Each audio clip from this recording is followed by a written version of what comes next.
knockout sessions, end of the year video. Yes, sir. A lot happened in 2024.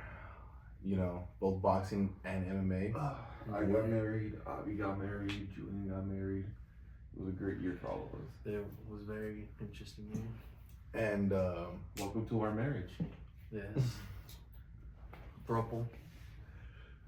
I'm sorry for my colleagues' professionalism. But as always, appreciate the love that we got all year, all the likes, the subscribes, and the shares that we keep asking for, so that doesn't change. Para la gente en español, capciones allá está en la esquina, ya saben qué pedo. But yeah, I mean, we're gonna get to it. We have a lot of fighter of the years and fights of the years and end of the year awards that we want to give out here from this channel, because I don't know about y'all, but I feel like it was a long year. I mean, it was a year. 12 months, 365 days. You know what I'm saying? Like, It was a year, guys. so we're gonna get right to it on the MMA side of it, and we'll start with fighter of the year. Now, I think we should just have honorable nominees. I think we have a very clear picture. I think, I don't know. What do y'all think was fighter of the year? Based on, what was that word again? Accomplishments. Have you seen that video? Sorry, I just had to say that. Based on accomplishments.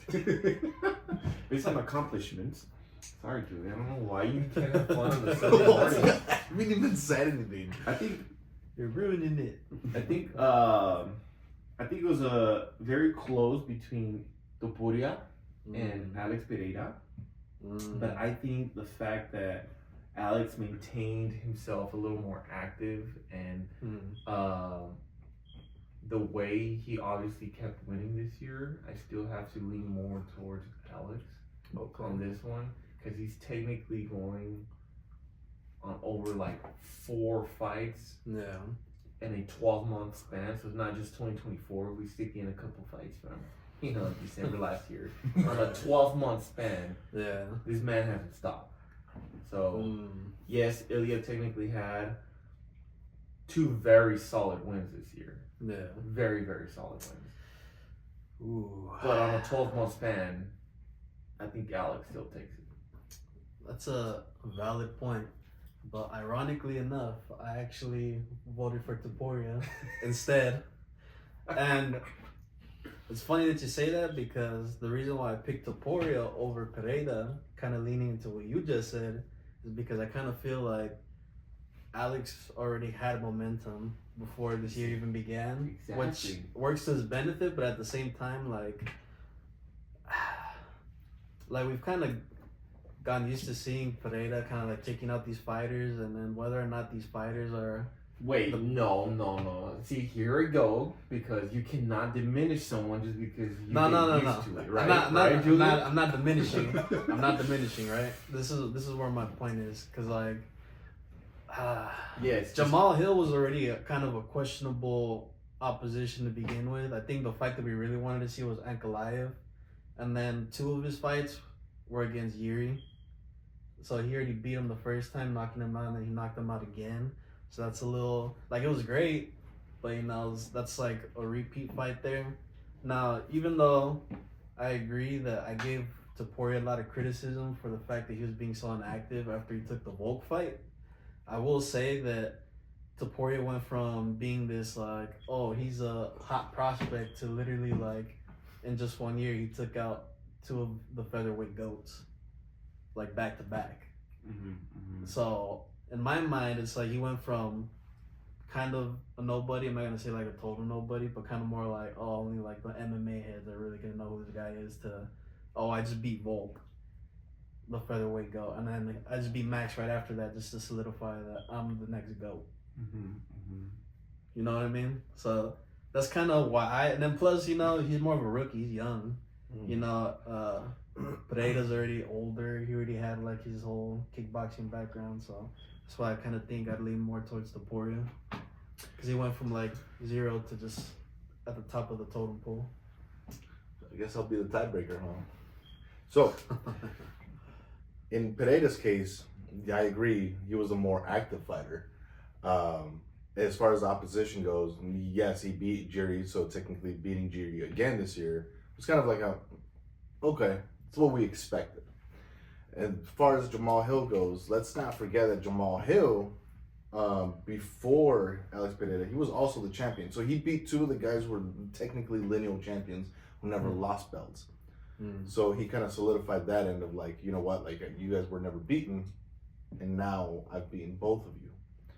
And on top of that, he went and had a banger with Khalil Roundtree. I mean, that's true. Round 4 against Roundtree was like ultra instinct. You know what I'm saying? But I'm gonna give it to Ilia Topuria because not just because of the quality of wins. It's not because of the quality of wins. If we're gonna be completely honest here, Topuria was technically an underdog going into both of his fights. If you really think about it. No, not against Max. If you look at, well, maybe not on paper against Max, but when you look at Max and Volk against Topuria in both, approaches to the fight, we're just like, can Topuria do this? You know what I'm saying? I didn't think so in the Volk one. I didn't think so either. I thought Volk was gonna get him. That's what I'm saying. The Max one, I didn't. I stopped doubting. I thought Max was. Ooh, I'm not gonna lie. With Max, I was 50-50. That's what I'm saying. Like in the general consensus, it was that feeling of like what's gonna happen. Whereas Pineda going into his fights, you're just like, he should do this. Wow. You know what I'm saying?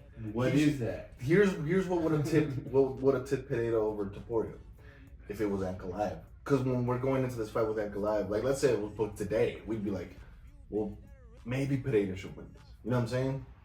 Yeah, because of the whole wrestling and takedowns and shit. There was more weight to the win, or there would be more weight to that win. So I'll give it to Topuria. I get it, and I love Pineda. I love both. Pineda was a more active fighter, but I'm gonna give the edge to Topuria simply because of he went out and did it dominantly, just as dominant as Pineda did. Mm-hmm. But I mean, let's not forget, Max had never been knocked out. Yeah, that was crazy. So never even dropped. Topuria went and did that like it was butter on a knife.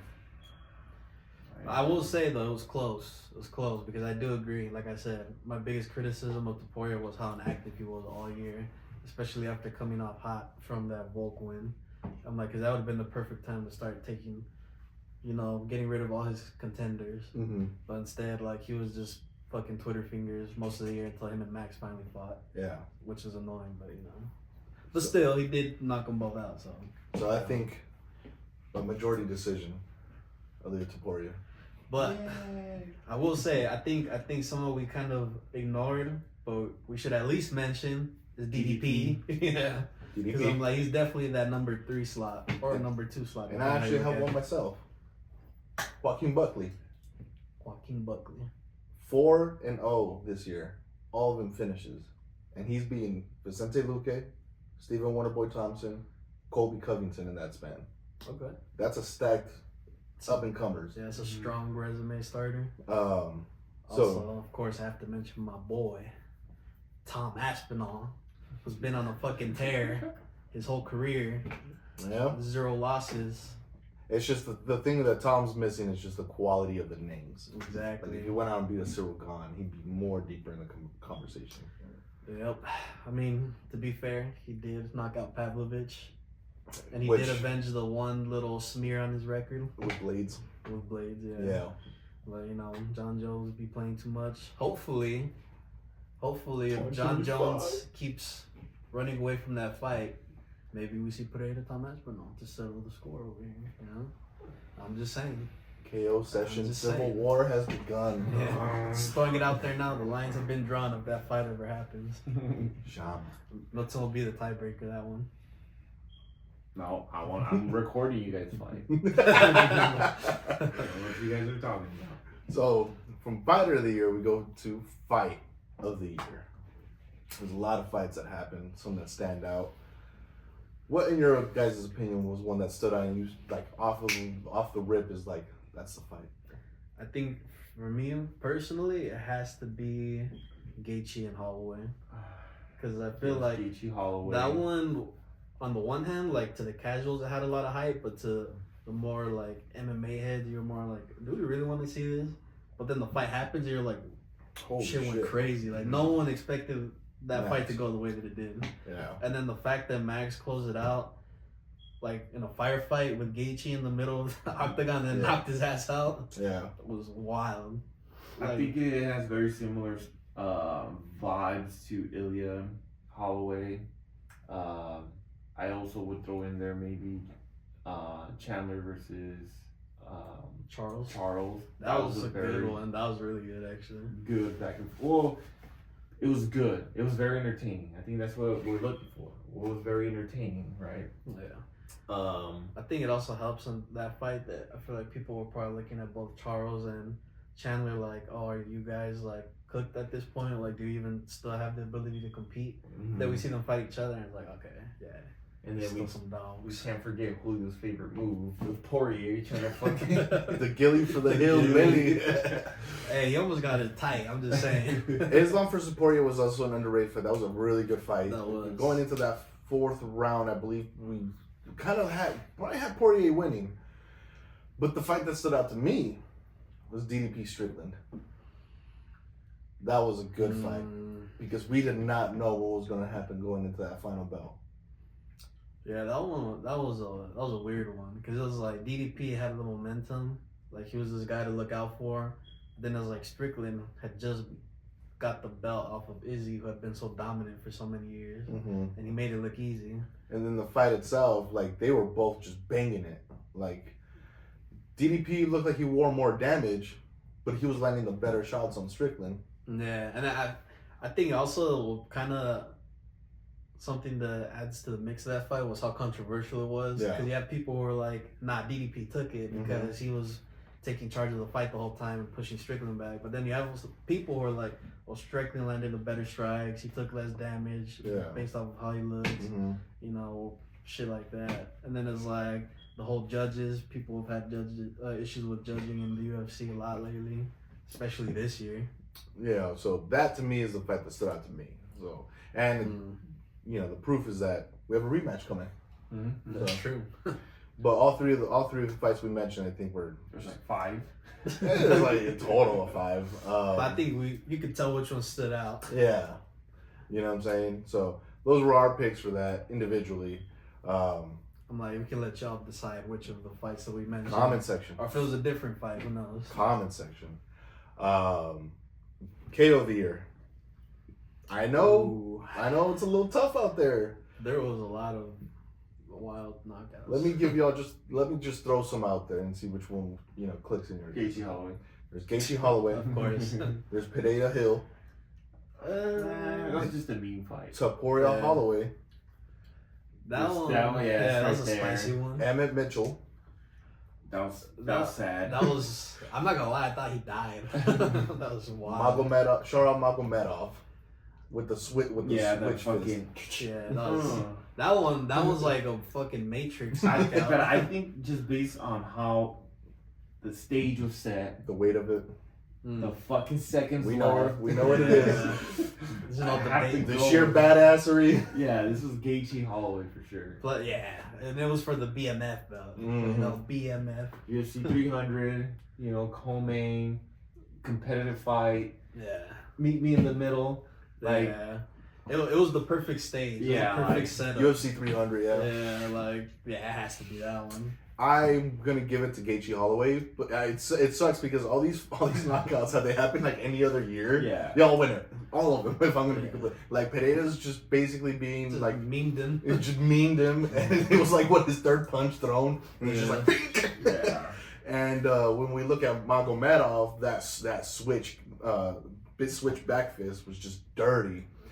I don't think we've ever seen that kind of knockout before. No. Either. That was like a first time. And Emmett Mitchell, I think he just took his soul. Yeah. That dude's toes were curling. Man's soul left his body. If there was a most vicious knockout of the year award, it'd be that one. But like you guys said, the weight of it, the stakes, the stage. You gotta give it to Holloway Gaethje. I think that knockout was replayed for at least 2-3 months. Yeah. And that's just one of those knockouts that's never gonna leave Gaethje's career. You know what I'm saying? So Jeez. I think it's unanimous Holloway on Gaethje. Yep. So we go from all these spectacular moments of the year to who's the breakout fighter of the year. Ooh, there's a few names you can throw into there. Joaquin Buckley. That is one. Buckley is up there. I don't know. We were just talking about him. Shara Mhm. Bullet. He has like the makings of being like a UFC MVP, as in Michael Venom Page. He's a middleweight. Let's see if some of y'all can remember this. I know you will. You won't. Zabit Maro. See, look, not even. Abraham Lincoln himself. Magomed Sharapov. Bro, Zabit was like the original, like, I'm gonna put these Kazakhstan, whatever stan fighters on the map, and then he just like disappeared. He was Yair from Dagestan. Basically. So like you can look at somebody like Shara, Joaquin Buckley.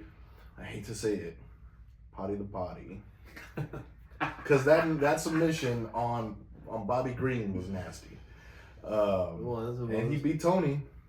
Hi, Tony. He looks like he's trying to start taking more of those tougher fights. It seems like on his way up. At least he's trying to get closer to the top 5. Underrated names are Carlos Prate, who I think is in line for a big fight. He probably should fight either the winner or the loser, depending on the momentum, of Adesanya Imavov and Carlos Ulberg. That is a name to look out for in the light heavyweight division. That is somebody that I look at. If he gets Alex at the right time, could take him out. Interesting. 5. There's Julio selling his Pereira stocks early. And Michael Morales. Michael Morales. That name sounds familiar. Is he the Spider-Man? Michael Morales. It's a fighter that's from Venezuela, but he trains in Mexico.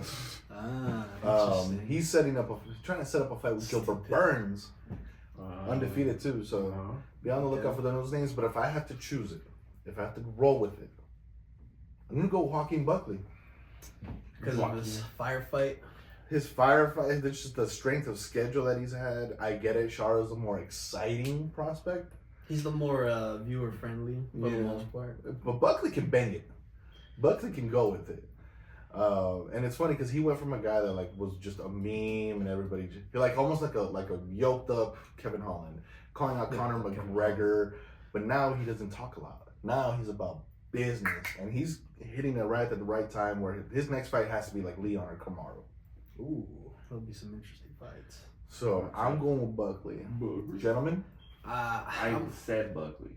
Yeah, that's your going with that? I'm sticking with Shara just because I feel like he's fun to watch. His last fight has been the closest we've seen him have to like a real competitive test, and he was able to hang in there. He has a chin on him. He ate some nasty punches, but he was able to bounce back. Anyways, he's able to bounce back, so I think he's got what it takes to make it to the top, but we'll see. And so now, the final category on the MMA side, submission of the year. Some that stood out to me, DDP Adesanya. For sure. Chimaev Whitaker. Of course. I had a couple other in mind. There was Charles on who? Didn't he submit Chandler?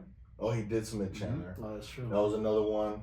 Trying to think which other ones. I'm drawing a blank right now with so much data that I've already registered. But yeah, if we're going based on just those, I'm gonna go with DDP Adesanya. DDP Adesanya. Because he did it on the losing. Islam Poirier, Chimaev Whitaker, Ortega Rodriguez. Oh, Ortega Rodriguez was pretty nasty after rolling that ankle too. Patty and Bobby Green. Patty and Bobby Green, I had just mentioned that. Yeah, those are some good ones. Forgot about the Ortega and Rodriguez. I'm going based on damage. Chimaev. Give me Chimaev. Broke that jaw. I'm not gonna lie. I think I might have to agree with you because everybody saw Rob tap so fast. And it's like, bro, what? Why would he tap that bad? And then he opens his mouth and this guy's fucking jaw split in half. It looked like the Predator, bro. Yeah. Just like folded in. Like that was nasty. That was a nasty submission. Yeah. I agree. I think that was the most vicious one, and it's not a bad thing. The reason I picked DDP Adesanya is because DDP was losing. It was for the belt. Not a lot. That was where we looked at DDP like this is your first legitimate test now in the middleweight division, outside of Whitaker, obviously. And obviously he just came off that banger with Strickland. But for whatever reason, DDP's just a fighter that just has plot armor. Yeah, he literally had like that last minute comeback, just landed the right punch at the right time to kind of make him stumble a little bit. And he said, no more banging it out, just fucking strangle him. And Adesanya had never tapped in his career. So that's true. That's true. But gonna give it to Chimaev and Whitaker based on popular vote. Yep. Josh over here. So now we're gonna switch over from the octagon to the ring. And we'll start obviously with the first categories, fighter of the year. Fighter of the year. This one's a little tough because I feel like this year, as a whole, fighters were very inactive.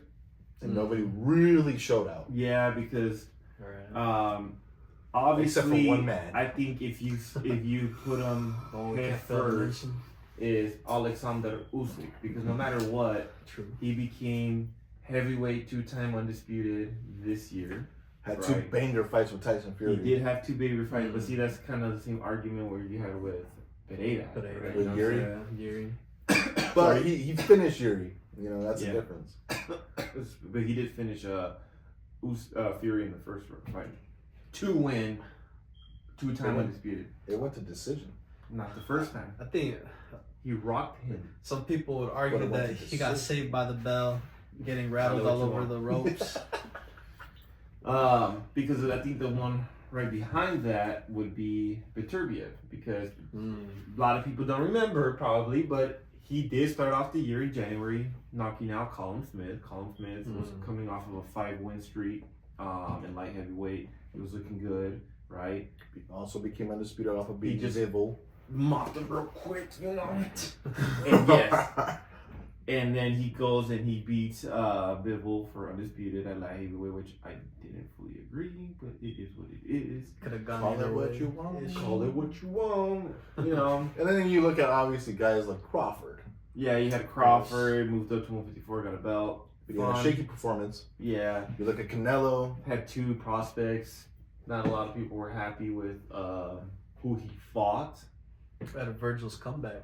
Yeah, we had Virgil's comeback, but again, David Benavidez, because he was active.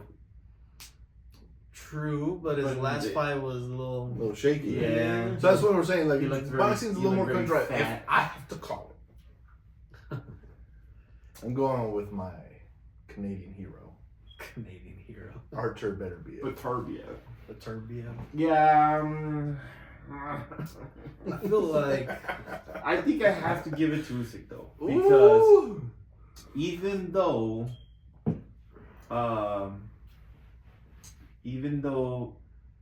Beterbiev beat Bivol, I think what Usyk accomplished meant more. I think just the weight of it meant more. Never had been done, you know, in this era so far.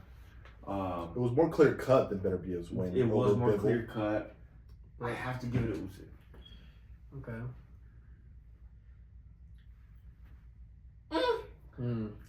Yeah, I think if I have to pick one over the other, I think I'd probably agree with Usyk, especially because he started off as a cruiserweight. Well, that was last year. No, I know, but it's like you mean like his rise? Yeah, because I'm like when I think back on it, because I'm like Beterbiev, he is still in the same weight class. Yeah. So when I think about it, it's like not only did Usyk come into a new weight class where he's naturally a smaller dude, but he's also like dominated everybody he's fought, and then like arguably the one dude that everybody think would give him the biggest challenge, which is Fury, he beat him convincingly back to back. So I feel like it makes the most sense. So yeah, like Usyk's got to be the pick. Yep. Usyk wins by majority decision. Give him the belt. Let it go. That Saudi belt. Let it go, Julian. Saudi belt. And go from fight of the year to fight of the year. Fight of the year. What's one that stood out in such a long boxing year? What's one that stood out for y'all? See, we had some close fights between Gallito and Bam. That was a pretty cool little close fight. They both dropped each other, and then Bam just finished it. Okay, I'll give you that one. Right. All right. Okay. Even though the weight of the fight wasn't as great, I think Canelo Munguia was pretty fun. I think it really gave Munguia a chance to show out. I think it definitely raised Munguia's stocks after he fought Canelo, Mm-hmm. even after he lost. Like, Yeah, and then I think one of the ones that I actually, unless you guys bring something up, the one that's for whatever reason has really stood in my mind was the Caleb Plant fight this year with with McCumbee. Yeah. Because one, it looked like Caleb Plant was getting his fucking ass kicked, Yeah.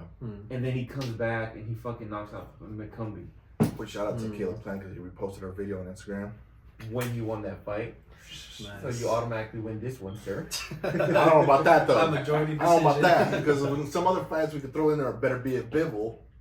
Yes, Yeah. Beterbiev Bivol was very Fury, competitive. Usyk. Controversial. Yeah, that was more of a chess match. You have to be a very big boxing fan to enjoy something like that. Yeah, you can't just be some friend of ours who, you know, doesn't have the IQ for it. Yeah, Beterbiev Bivol was actually very fun. But I'm still leaning more towards Caleb, unless you guys have something better for me. I think one worth mentioning because of the upset is Tim Tszyu. Tim Tszyu losing to Fundora? Oh, that was a good fight Yeah. too. Good fight. Because especially because I'm pretty sure we all unanimously thought like Tim Tszyu's gonna beat this guy, Yeah. and then he's gonna start making that fight happen with Virgil, Mhm. and that was what we were looking forward to. But nope, Fundora said, "Fuck your plans. Your predictions are ass. I'm taking the belt." Yeah. I think if I have to cut down right to it, if I have to choose. And then that was live for the Gallito Bam one, so fuck you, Julian. You don't know what I saw. Where's the invite? Where's the invite? You're always invited. You're always invited. He left me alone on Christmas Eve, y'all. Here? Bring my business to my business. If I have to, I mean, when you really come down, and we failed to mention Crawford Madrimov. I mean, it was fun. Again, I think it's in that same scope of a lot of these other fights, but I'm gonna go with stand out to me. Bam Gallito because when that was probably the first time that we saw Bam really on the firefights. Mm-hmm. You know what I'm saying? So the weight of it, and on top of that, for Bam to come back, because being so young, he's at the time 26. To go through a firefight like that, and you know, on his way to clearing out the whole division from that old guard of like the Four Kings of like Cuadras, Chocolatito, Estrada, and some Ravasai. He does still need Chocolatito to come back, and it's also Mexico versus Mexico, in a sense. Always a banger. I'm gonna give it to Bam. And Bam, honestly, we failed to mention Bam could have been Fight of the Year. If he could have. Yeah, he could have Wow. really. Wow. Can't believe you Are forgot. you changing your answer? I was about to say. thinking. I was like, I'm thinking. oh, recount of the votes. It's because he looks like Cristiano Ronaldo. He does. He does. Avi, He really wants to redo this real quick. Now, who did you think was Fight of the Year based on what we're saying so far? Unless you have something to change my mind. Honestly, I think outside of all the fights we named already, I honestly can't think of any other Yeah. like really solid fights. But That's what I'm saying. I think it was a long year of boxing, but not a lot of boxing. yeah, Man, let me rephrase that. It was a long year of boxing, but not a long year of bang outs. It was good boxing, just not bangers. honestly, for me, I think I'm kind of torn between Bam and Gallito, and then like the fight that I brought up, Tim Tszyu and Fundora, Oh, that's just such a because that Bloodbath. yeah. it was like such a beat down, especially on Tim Tszyu, who was riding so high. I think I might have to pick that one just because of the sheer like what the fuck just happened from watching Tim Tszyu get beaten like that. Yeah. Mm-hmm. I think that might have to be my pick. Cool. I got a couple knockouts of the year potentials for you guys, if you guys are willing to listen to me. Okay. I think, since it's fresh in our mind, Jaime Munguia getting knocked the fuck out is a very possible knockout of the year. Contender. That's a funny one. I'm not Right. gonna lie. From there, I think I would have to put like Tank versus Frank Martin. That was a solid. Tank for the most part will always give you a solid knockout. That's all he does. But go on. Okay. Sorry, I had to let that out. Okay, here. Right after that, I think Zhang Jinzhong knocking out Wilder this year.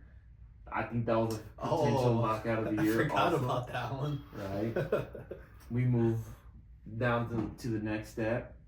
We had AJ knockout Ngannou this year. That's actually my pick. Oh, that's He was folded very nastily. I thought he blew his ACL going down. that was a bad one. But Actually. I think Dubois knocking out AJ was actually my knockout of the year pick because he was also folded forward. Mm-hmm.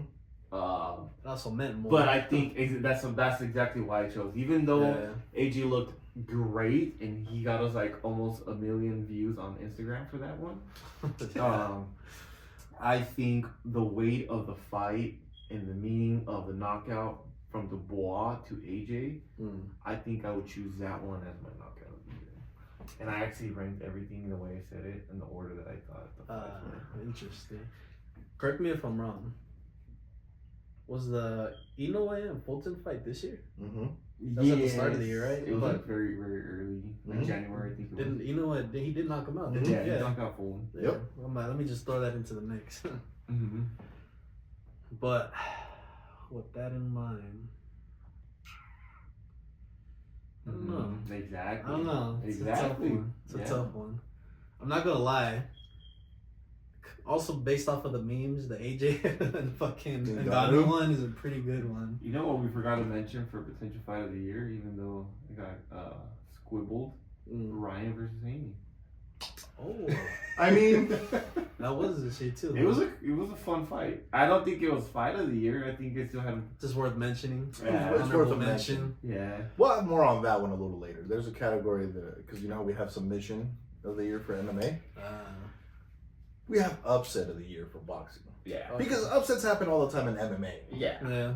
You know what I'm saying? But in boxing, let's get done. So we go with upset of the year. You mean knockout of the year, and we move forward to upset of the year. Yes. Okay. Wait, so you said Ngannou? There was AJ? no, that wasn't an upset. So like No. I'm talking about knockout. oh, I said Ngannou AJ. Yes. Oh, man, I said the same thing. Dubois, AJ. That's a close one. I know. But for the meme potential, I'm gonna stick with Ngannou and AJ. But majority decision. But with upset of the year, there's a couple that you can think of. Obviously, Munguia and Munguia getting knocked the fuck out. Another one is obviously Tim Tszyu with Fundora. Yes. Tim Tszyu back to back. Yeah, That's true. Tim Tszyu was all year upset. Tim Tszyu just it's not horrible year of the year. Yeah. Another one that we can think of real quick would be Haney Ryan that we Haney mentioned Ryan. earlier. I think everybody thought Haney was gonna dominate him. Yeah. And, that didn't turn out to be the case. I think that was Ryan though. I mean, clear cut. I feel like the clear cut answer is gonna be Munguia. Yes, because you cannot get knocked out by a dude who has 4 knockouts. And moved up in weight. Moved up in weight. And is ready to retire. And never fought outside of France. Only his mom knows him. Like his mom knew him. I think it's by a long slide. I think that was my upset of the year. Yeah, because at least some of the other ones make sense. Yeah. It's like people who are like in the same realm, or at least like Fundora was still technically the champ, right? Yeah. The other dude, what was his name? Fundora. Well, he just Tszyu. had heavy hands. You know, Tim Tszyu was the champ heading into the fight with Fundora. they were fighting for the belt. That was a championship fight at least. So who was wearing the interim? Me. Okay. But Munguia, like you said, only France knew this guy, and maybe only his block knew him. But again, the fact that this guy had 4 knockouts out of like 25. Stress that enough. 25 fights, 4 knockouts. This guy was not known for power. Yeah. He was in his hometown. He was like almost worse than Devin Farmer. Devin Farmer has like 4 knockouts out of like 30 some fights. Yeah. And he got shot in the hand. So, make it make sense. So I think this is the most unanimous pick we've had all video. Yeah. It's got to be Mugia. You really failed. Our Tijuana, country. you failed, TJ. Especially as like you just came off of a fucking fight against one of the best to ever do it, Mm-hmm. and you look good. Mm-hmm. So you got knocked out by your fucking Circle K worker. I don't know. So those are our picks. We went with upset of the year in boxing, like I said, in comparison to submission MMA. But if you guys have different opinions, though, comment section. Please. We're looking for debate. And if you guys want to challenge the point of views, we're all open to it. But keep hitting the like, share, and subscribe button, everybody. Merry Christmas, as previously mentioned, and a Happy New Year. Stay safe. Y para la gente pues en español ya saben que le ponen like, suscríbanse y compártelos con todos. We'll be back at the start of the new year. All right. So hopefully by then we'll have more news coming out. Yes. But we appreciate y'all. Peace. Peace and love.